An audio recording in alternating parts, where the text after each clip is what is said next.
तू ही अब हमारा सहारा है। अब यही चुकाएगा हमारा सारा कर्जा। मैं दिमाग का बादशाह हूँ।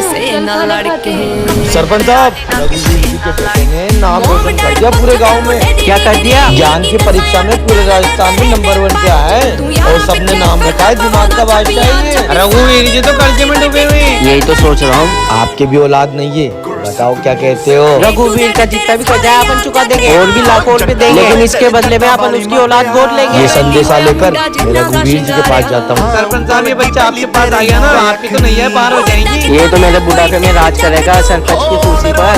अरे रघुवीर जी कहाँ पर हो? अरे मुझे जी आई यहाँ। और बताओ आज हमारे गरीब खाने में कैसा आना हुआ? सरपंच साहब ने मुझे यहाँ पर भेजा है। भाई साहब बताओ ना क्या हुआ है? भाभी जी, आपके घर की स्थिति भी खराब है और आपके कर्जा भी उधार है। ये बात सरपंच साहब को पता चली तो बहुत दुख हुआ उनको। हाँ भाई साहब, बहुत कर्जदार आ रहे, मारने की धमकियाँ दे रहे हैं। सरपंच साहब ने आपकी मदद के लिए ही मुझे भेजा है। आपका जितना भी लाखों रुपए का कर्जा है वो आपका कर्जा चुका देंगे, लेकिन उसके बदले में उनके कोई औलाद नहीं है। आपकी औलाद को वो गोद लेना चाहते हैं क्योंकि उनके औलाद नहीं मेरे है। बच्चे को कभी नहीं। आप अच्छी तरीके से सोच लो, फिर सरपंच साहब की बैठक पर आ जाना। चाहे कुछ भी हो जाए, मैं मेरे बेटे को किसी को नहीं दूंगी। अरे पागल हो क्या? पूरा कर्जा चुक जाएगा, पूरी जिंदगी बैठ कर खाएंगे। दो इस बच्चे को इतनी मुश्किल से तो कैसे पैसा आया है? मेरे बेटे को मत लेकर जाओ। सरपंच साहब वो सोचकर बताएंगे। सरपंच साहब, ये फैसला मंजूर है। मैं मेरे बेटे को गोद देने के लिए तैयार हूँ।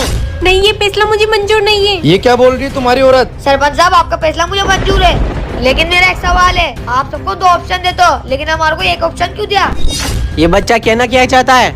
चल ठीक है, ये 2 पर्ची है। इन दोनों पर्चियों में एक सरपंच साहब का नाम है और एक तेरा नाम है। एक पर्ची तुझे उठानी पड़ेगी। इस पर्ची में तेरा नाम आया तो तेरी बात मानी जाएगी, अगर सरपंच साहब का नाम आया तो सरपंच साहब की बात मानी जाएगी। दोनों पर्चियों पर ही सरपंच साहब का नाम होगा, क्योंकि मुंशी कभी भी सरपंच साहब के खिलाफ नहीं जाएगा। मुझे कुछ करना पड़ेगा। अरे क्या हो गया, क्या सोच रहा है?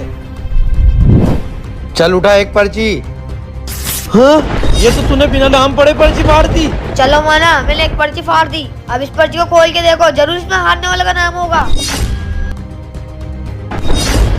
सत्येंद्र जी, सरपंच साहब, इसमें तो आपका नाम है। इसका मतलब जो मैंने पर्ची फाड़ी उसमें मेरा नाम था। इसका मतलब जीत मेरी हुई तो मेरी बात मानी जाएगी। हाँ बोल, क्या बात माननी है तेरी? ना तो मुझे सरपंच साहब के पर रहना है, और जो मेरे पापा का पूरा कर्जा है वो सरपंच साहब को चुकाना पड़ेगा। ये मेरी बात तुम्हें माननी पड़ेगी। अब सरपंच साहब, बात तो माननी पड़ेगी वरना बेइज्जती हो जाएगी पूरे गांव में अपनी। ठीक है, तेरा कर्जा चुका देंगे और लेके जा तेरे बेटे को।